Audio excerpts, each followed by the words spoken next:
이 시간 하나님께서 주시는 말씀은 창세기 22장입니다. 저희가 성경 봉독은요, 9절부터 14절까지 하겠습니다. 저희 하나님의 말씀을 경외하는 마음으로 다 함께 일어서서 창세기 22장 9절 말씀을 제가 개역 개정으로 봉독하겠습니다. 하나님이 그에게 일러주신 곳에 이른지라 이에 아브라함이 그곳에 제단을 쌓고 나무를 벌려 놓고 그 아들 이삭을 결박하여 제단 나무 위에 놓고 손을 내밀어 칼을 잡고 그 아들을 잡으려 하니 여호와의 사자 하늘에서부터 그를 불러 이르시되 아브라함아 아브라함아 하시는지라 아브라함이 이르되 내가 여기 있나이다 하매 사자가 이르시되 그 아이에게 내 손을 대지 말라 그에게 아무 일도 하지 말라. 내가 내 아들 내 독자까지도 내게 아끼지 아니하였으니 내가 이제야 내가 하나님을 경외하는 줄을 아노라. 아브라함이 눈을 들어 살펴본즉 한 숫 양이 뒤에 있는데 뿔이 숫풀에 걸려 있는지라. 아브라함이 가서 그 수상을 가져다가 아들을 대신하여 번제로 드렸더라. 아브라함이 그 땅 이름을 여호와 이레라 하였으므로 오늘날까지 사람들이 이르기를 여호와의 산에서 준비되리라 하더라. 불은 마르고 꽃은 시드나 하나님의 말씀은 영원히 서리라. 자리에 앉으셔서 기도하겠습니다. 하나님 아버지, 너무나 부족한 자가 감당하지 못하는 자리에 섰나이다. 오직 주님만 의지하고 그때그때 부어주시는 주님의 은혜를 의지하며 섰나이다. 하나님 도와주소서. 은혜를 내려 주옵소서. 우리 안에 그 어떤 소리도 잠잠하게 하시고 오직 하나님의 말씀으로 우리의 심령 안에 운행하여 주옵소서. 아버지 본문에 충실하게 하시고 사람의 생각이 아니라 하나님의 말씀이 전해지게 하여 주옵소서. 이 모든 말씀 예수님의 이름으로 기도드립니다. 아멘. 아름다운 주일 아침입니다. 새해 아침에 주님의 은총과 사랑이 우리 가운데 함께 하기를 바랍니다. 정말 2022년 새해 아침입니다. 그리고 벌써 이틀째가 되었네요. 하루가 지났습니다. 새해인데 일주일 전이랑 달라진 것이 있으십니까? 다들 새해가 되었다고 하지만 마음이 새로워지는 순간이 새해가 되는 것입니다. 마음이 새로워져 진정한 새해가 되기를 예수님 제 마음에 계시는 것뿐만 아니라 예수님, 예수 나의 주, 나의 그리스도, 나의 왕, 나의 주님, 내 마음의 주님, 주인이라는 고백과 결단이 분명해지는 2022년 도가 되기를 소망합니다. 제가요, 코로나 때도 그렇고 그 어떠한 때에도 항상 교회에 시간에 아침에 와서 기도를 하고 설교 준비도 항상 교회에서 하려고 하고 항상 주님을 붙잡으려고 하고 있습니다. 아주 의지적으로요. 의지적으로 예수님만 24시간 바라보며 정말 순간순간 주님 나의 왕 되시고 주님 나의 주인 되시고 내 마음에 주인 되시는 분 주님입니다. 의지적으로 고백하는 면이 있어요. 왜 그렇게 하냐면요. 그렇게 해야 결정적인 때에 제가 주님의 인도하심을 받기 때문입니다. 사람은요, 항상 주님을 바라보지 않으면요, 우리 마음은 너무나 금세 쓸데없는 공상, 잡다한 생각, 염려, 분노, 우울감으로 채워져서요, 주님의 인도하심을 받지 못하는 마음이 되어버리기 때문이에요. 정말 새 마음으로 맞이하는 새해입니다. 설이죠. 유대인들은 설날을 로시 하사냐라고 합니다. 로시는 머리라는 뜻이고요. 하사냐는 해라는 뜻이에요. 그러니까 로시 하사냐는 한 해의 머리가 되는 날이라고 합니다. 그래서요, 유대인들은요, 새해 첫날 때 이삭의 탄생 이야기, 창세기 21장을 읽습니다. 그리고요, 사실 이삭은 바랄 수 없는 중에 얻은 아들이잖아요. 기쁨을 상징합니다. 그 이름도 이삭이라는 이름도 그가 웃다라는 뜻이잖아요. 정말로 이 설날 신년 축제 때 이삭 탄생 이야기를 읽는 것은요. 아마 1년 내내 하나님이 주시는 기쁨을 누리며 살아갈 수 있는 바램과 또 하나님의 약속이 더디더라도 반드시 성취된다는 그 사실을 마음에 새기기 위해서 창세기 21장을 읽는 것 같아요. 그러나 삶은 꽃밭이 언제나 꽃밭일 수는 없다는 거죠. 제가 좋아하는 말씀 전도서 3장 말씀처럼요. 날 때가 있고 죽을 때가 있고 헐 때가 있고 세울 때가 있고 울 때가 있고 웃을 때가 있고 찾아 나설 때가 있고 포기해야 될 때가 있습니다. 그것이 우리의 이 땅의 현실이죠. 그래서인지 신년 둘째 되는 날이면 유대인들은요. 이삭의 그 결박과 희생 이야기, 바로 오늘 창세기 22장을 읽는 것 같습니다. 오늘 창세기 22장을 읽으려고 많은 노력을 했어요. 이삭의 탄생이 기쁨이라면요. 이삭의 희생은요. 삶의 슬픔과 고통을 뜻합니다. 아브라함은 100세에 얻은 아들과 더불어 기쁨의 나날을 보냈습니다. 보면요. 창세기 21장에서도 보면요. 어, 아브라함이 정말로 좋은 시간을 보내고 있었다는 걸 우리가 알 수 있어요. 여기서 보면 아브라함과 에비멜렉과 언약을 맺고 정말로 이제 그 땅에서 잘 살아가기를 협력해서 이렇게 happily ever after, 한국말로 행복하게 오래오래 행복하게 살았습니다 라고 끝났으면 참 좋을 것 같은데요. 그런 행복은 오래 지속되지 않았습니다. 바로 하나님이 이삭을 번제로 바치라고 하셨기 때문입니다. 22장 2절 말씀을 읽겠습니다. 여호와께서 이르시되 내 아들 내 사랑하는 독자 이삭을 데리고 모리아 땅으로 가서 내가 내게 일러준 한 산 거기서 그를 번제로 드리라. 하나님은 아브라함에게 사랑의 시험으로 다가오세요. 하나님께서 시험을 하실 때는요, 이게 합격시키거나 불합격시키는 그런 의미가 아니라요, 우리의 믿음이 얼마나 깊어졌는지를 드러내시기를 위함입니다. 하나님은 우리의 믿음의 깊이를 이미 하나님은 알고 계세요. 그러나 우리는 우리의 믿음을 잘 모릅니다. 우리가 정말 누구의 말처럼 기독교인들은 두 가지의 종류가 있다고 하죠. 하나님 그분을 정말 믿는 사람과 자기가 하나님을 믿고 있다고 믿는 사람. 이렇게 두 종류가 있다고 하는데요. 우리가 이렇게 고난을 받을 때요. 저희가 어려운 일을 겪을 때 전에는 당황하고 분노하고 했는데 이제는 주 안에서 평안하며 주님 의지하며 편안하게 하나하나 성실히 대처하는 것을 보기도 합니다. 믿음이 자란 거죠. 그런데 또 한편으로는요. 또 다른 어려움이 다가오면요. 또 어느 때는 나는 내가 좀 큰 믿음을 좀 가진 줄 알았는데 그렇게 생각했는데 지금 이 쓰라린 고통을 처해 보니까 내게는 거의 믿음이 없었다는 것을 알게 되기도 합니다. 어, 그럴 때가 있죠. 나의 믿음의 민낯을 볼 때가 있습니다. 하나님, 나는 주님에 대한 확실한 믿음을 가지고 있다고 생각했는데 주님께서 허락하시니 고통 앞에 서다 보니까 내 자신은 언제든지 하나님께 불순종하고 하나님의 뜻이 내 삶에서 이루어지게 하옵소서 라고 고백할 수 없는, 어쩔 수 없는 나의 믿음의 민낯을 볼 때도 있습니다. 시험 중에 내 믿음의 깊이를 알게 되죠.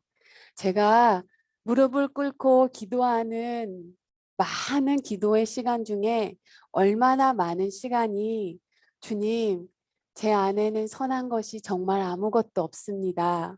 어찌 이렇게 선한 게 없을까요? 정말 너무나 추한 것만 가득합니다. 이 불쌍한 딸을 구원하여 주옵소서. 이렇게 사실 기도하는 시간이 정말로 많아요. 우리 안에 정말로 선한 게 참 없더라고요. 그렇게 연약한 우리에게, 육에 연약한 우리에게, 사람은 연약하지 않아요. 얼마나 고집이 센데요. 육에 연약하죠. 육에 연약한 우리에게 아브라함은 참 많은 이야기를 해줍니다. 많은 성도님들 중에서도 저처럼 자신의 믿음의 민낯을 보고 절망했다면 너무 낙심하지 마세요. 아브라함이 누구입니까? 정말로 믿음의 조상, 정말로 믿음으로 순종해서 갈 바를 알지 못할 때 약속의 땅을 바라보며 그가 믿음의 길을 걸어갔던 사람입니다. 그러나 그도 육에 연약했던 사람이었어요. 이집트 땅에서, 그리고 그랄 땅에서 아내 사라를 누나라고 속이면서 그 나라, 그 지방 왕으로부터 목숨을 부지하려고 정말로 부끄러운 거짓을 행하기도 했던 사람입니다. 연약해 넘어졌던 사람이에요. 그것도 2번이나 같은 문제로. 그런 삶을 살면서도요, 아브라함이 정말 잘한 게 하나가 있습니다. 그게 뭐냐면요, 바로 하나님 신뢰하며 살아가기를, 믿음의 한 발, 한 걸음, 한 걸음 내딛는 것을 멈추지 않았다는 거예요. 하란, 세겜, 베델의 동쪽, 네게부, 이집트, 헤브론, 그랄, 그리고 지금은 부엘세바. 정말 고단하고 외롭고 나그네 같은 삶을 살았어도요, 희망이 있었던 것은 아브라함이 하나님을 믿었기 때문이에요. 하나님이 주시는 그것을 믿은 게 아니라 하나님 그분을 믿었던 것 때문이에요. 하나님은 신실하시고 하나님은 사랑의 하나님이셨다는 거죠. 그런데 그 사랑의 하나님이라고 믿고 있던 그 사랑의 하나님께서 갑자기 이삭을 바치라고 하십니다. 하나님은 정확해요. 언어를 보면요, 너의 아들, 너의 하나뿐인 이삭, 네가 사랑하는 네 아들, 3번을 반복을 해서 정확히 떡 꼭 집어서 아브라함이 어떻게 행해야 되는지 정확히 알려주셨어요. 피할 길이 없습니다. 하나님, 내 마음의 중심을 보셨죠? 마음의 중심을 보시는 하나님 하고 도망갈 수 없었어요.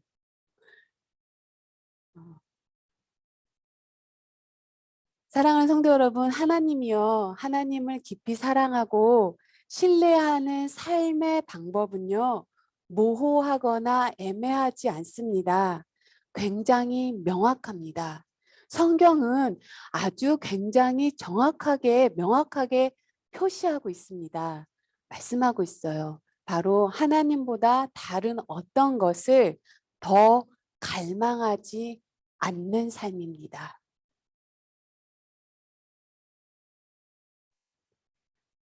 사실요, 모리아 산으로 하나님은 정확하게 짚어주셨어요. 모리아 산으로 가는 것은 무엇을 의미합니까? 우리가 성경 공부 때 이거를 다 좀 배웠죠. 사실 번제는요, 어디서나 드릴 수 있는 거잖아요. 그냥 아브라함이 사는 그곳에서 번제를 드릴 수도 있었습니다. 그런데 하나님은 굳이 아브라함과 이삭을 3일을 걸어서 그 꼭 모리아 산에서 번제를 드리라고 했습니다. 모리아 산은요, 순종의 산입니다. 예수님이 십자가에 달리신 그 산이시고요. 하나님을 절대적으로 신뢰하고 사랑하지 않으면 오를 수 없는 산이에요. 여러분, 하나님을 사랑함 없이 순종은 사실 불가능합니다. 그리고 하나님을 사랑한다면요, 하나님은 그 산으로 오르기를 초대하세요. 그리고 아브라함은 그 초대에 순종합니다. 아브라함이 순종한 이유는 딱 하나입니다. 아브라함이 하나님의 사랑을 경험했기 때문이에요. 하나님의 사랑을 알고 하나님 그분을 신뢰했기 때문입니다. 그분의 사랑을, 그분의 마음을 신뢰했기 때문입니다. 사랑하는 성도 여러분, 나를 향한 하나님의 마음을 신뢰하십니까? 나를 향한 하나님의 사랑을 신뢰하십니까? 그 사랑에 눈이 떠지면요, 상식에 벗어난 부르심에 네 하고 순종하게 된다는 거예요. 사실 성경은요, 우리가 우리의 상식을 넘어 아브라함은 조금도 지체 없이 말씀에 순종하여 번제를 드리기 위해 이삭을 데리고 하나님이 지시하신 그 순종의 산, 모리아 산으로 아침 일찍 갑니다. 3절 말씀. 아브라함이 아침에 일찍 일어나 나귀의 안장을 지우고 두 종과 그의 아들 이삭을 데리고 번제 쓸 나무를 쪼개어 가지고 떠나 하나님이 자기의 일러주신 곳으로 가더니 4절 사흘 만에 아브라함은 고개를 들어서 멀리 그곳을 바라볼 수 있었다. 순종의 산. 하나님을 절대적으로 신뢰하고 사랑함이 없으면 오를 수 없는 그 순종의 산에서 아브라함은 종들은 산 아래 머물게 한 후에 장작을 이삭에게 지우게 하고 자신은 불과 칼을 챙긴 다음에 함께 걸어갔습니다. 이삭이 묻습니다. 불과 장작은 우리에게 있습니다만 번제로 드릴 어린 양은 어디에 있습니까? 하고 묻자 아브라함은 얘야 번제로 드릴 어린 양은 하나님이 손수 마련하여 주실 것이다 라고 대답하셨습니다. 사실 이 부분은요, 2000년 후에 같은 모리아 산에서 십자가의 어린 양으로 죽음당하실 예수님을 예표하기도 합니다. 로마서 5장에서 그리고 히브리서 11장에서요. 사도 바울은 아브라함이 이 엄청난 시험 중에 자신을 지킬 수 있었던 것은요. 바로 하나님께서 능히 이삭을 죽은 자 가운데서 다시 살아나게 하시며 하나님의 약속하신 것을 반드시 하나님께서는 이루실 것이라는 확신이 있었다는 겁니다. 어떻게 하나님께서 그 약속을 이루실 건지는 잘 몰랐어요. 이삭이 설사 번제가 되어 먼지로 날아간다고 하더라도 하나님은 그 이삭을 다시 죽은 자 가운데서 세우실 것을 아브라함이 믿었다는 거예요. 어떻게 그 일을 이루실지는 모르지만 반드시 이루실 것이라는 그 약속을 믿었던 것입니다. 그래서 아브라함은 순종할 수 있었습니다. 하나님 신뢰하지 못하면요, 우리는 날마다 삶 속에서 크고 작은 순종의 산에서 순종의 산을 걸어갈 수 없습니다. 그리고 우리는 이후에 벌어진 일을 너무나 잘 알고 있죠. 아브라함은 그곳에 제단을 쌓고요. 그 위에 장작을 벌려놓습니다. 그리고 이삭을 묶어서 제단 위에 올려놓고 칼을 들려 올려놓습니다. 수많은 화가들이 그 순간의 그림을 남겼습니다. 저희가 세계 3대 박물관 이라고 일컬어지는 러시아의 에르미타지 박물관이 있죠. 거기에 정말로 많은 대가들의 작품이 소장되어 있지만요. 그 중에서 눈길을 끄는 작품 중에 하나가 바로 이 아브라함의 희생, 이삭, 바로 화가 렘브라트 작품입니다.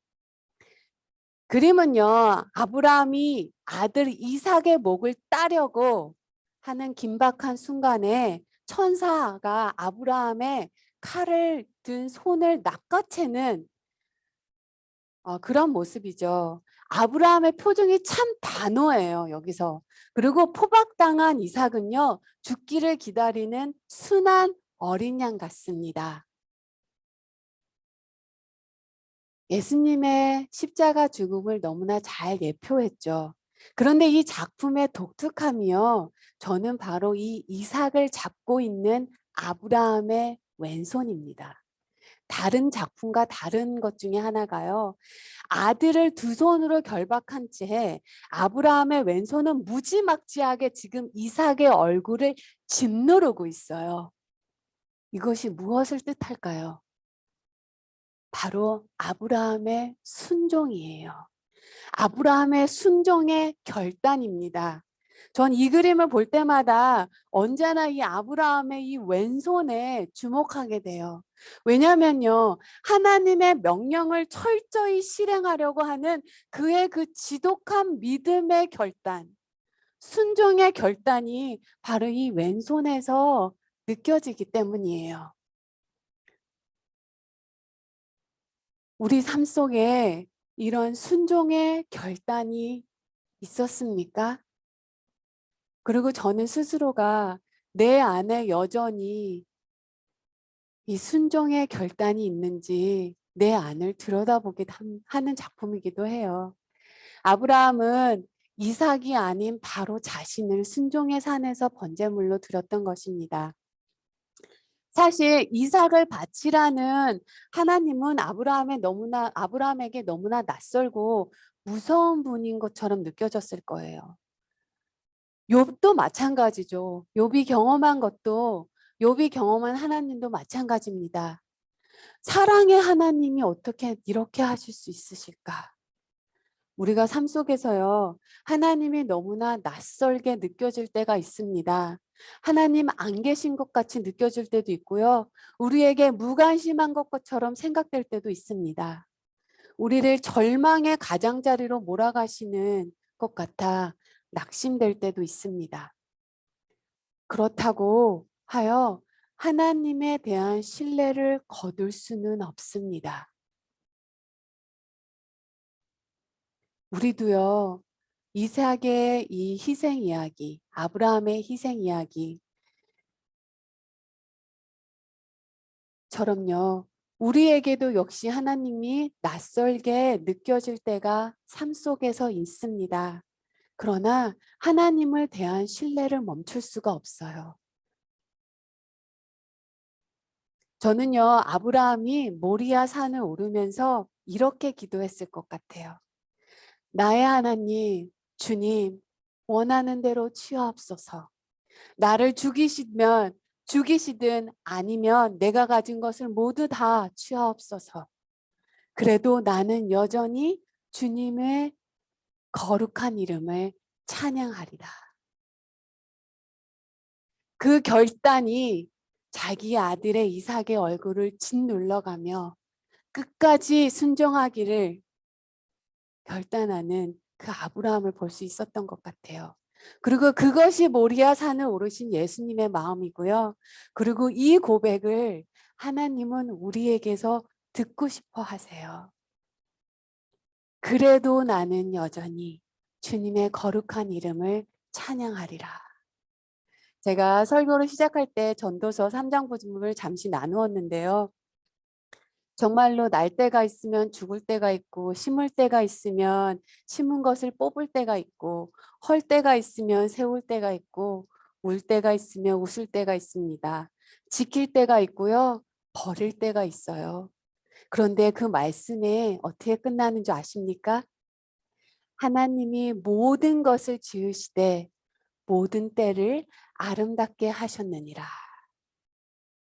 이삭의 탄생은요, 삶의 기쁨을 말합니다.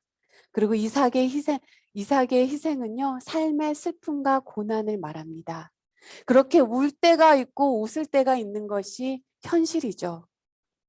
그러나 하나님을 신뢰할 때, 하나님은 우리의 삶의 모든 때를 아름답게 하십니다. 사랑하는 성도 여러분, 신앙생활은요, 늘 모든 게 잘 될 거야, 잘 될 거야 라는 긍정의 힘이 아닙니다. 신앙생활은요, 너는 할 수 있어. 적극적인 사고방식도 사실 아닙니다. 인생이 그리 만만하지가 않아요. 또한 어떤 사람에게는요, 삶의 무게가 더욱 처절하게, 무겁게 느껴지는 때가 있기도 합니다. 하나님은 공평하시나 삶은 공평하지 않기 때문이죠. 오늘 이삭의 이 희생 이야기는요, 그런 이 땅 속의 삶에서 있는 우리에게 이 질문을 합니다. 사랑하는 나의 딸아, 고통과 절망의 자리, 낯선 현실 속에도 너는 나를 신뢰할 수 있느냐? 하나님이 아브라함에게 한 질문을 우리에게도 하십니다. 너 나를 신뢰하니? 이해되지 않을 때라도 너 나를 믿어줄 수 있겠니? 사랑하는 성도 여러분, 우리 아브라함의 아까 그 그림에 아브라함의 왼손을 다시 한번 보시기 바랍니다. 그 그림을 보면요, 신앙은 결단이라는 걸 볼 수가 있어요. 신앙은 상식적이어야 하지만요, 그것을 넘어서야 할 때가 있습니다. 성경에서 너무나 많이 하나님은 상식 안에서 일하실 때도 있지만요, 그 상식 밖으로 부르실 때도 많으시다는 거예요. 시대의 거센 흐름과 반대로 걸어가야 하는 게 우리의 순종의 산입니다. 그래서 외로운 길이고요. 그래서 결단이 필요한 길이고요. 그리고 혼자서는 갈 수 없는 길입니다. 그래서 사랑 공동체, 신앙 공동체가 함께하는 것이 필요하기도 합니다. 우리는 이삭의 이야기의 결말을 너무나 잘 알고 있어요. 하나님은 숫양 한 마리를 예비해 놓으셨고 아브라함은 그 양을 잡아 번제를 드렸습니다. 근데 저는 이 말씀 구절이 참 좋아요. 하나님은요, 아브라함이 그 가시덤불에 뿔이 걸린 순양을 봤을 때 하나님의 천사가 저거로 양을 번제물로 드려라라고 말하지 않았어요. 아브라함이요, 가시덤불에 뿔이 걸린 수량을 보니까 아하 하고 그 양을요 번제물로 드렸습니다. 아브라함과 하나님의 관계가 너무나 친밀하기 때문에요. 말을 굳이 서로 하지 않아도 서로의 뜻이 무엇인지 알 수 있었다는 거예요.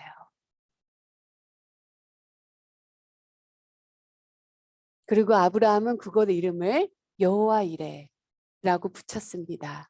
주님의 산에서 준비되리라. 사실 원어는요, 하나님이 보고 계신다라는 말입니다. 그 말은 꼭 하나님이 준비하신다는 말이기도 하고요. 하나님이 준비하신다. 이 한마디 말씀.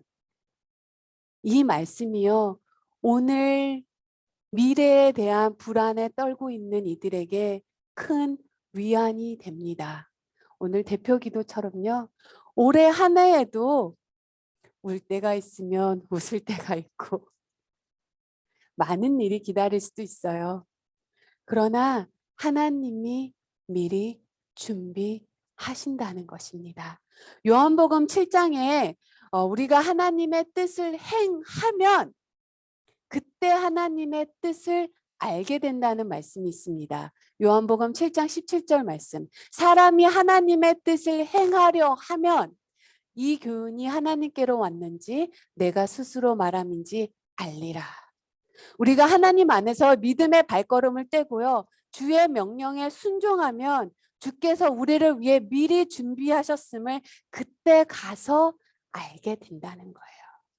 주님 다 미리 준비하신다는 것입니다.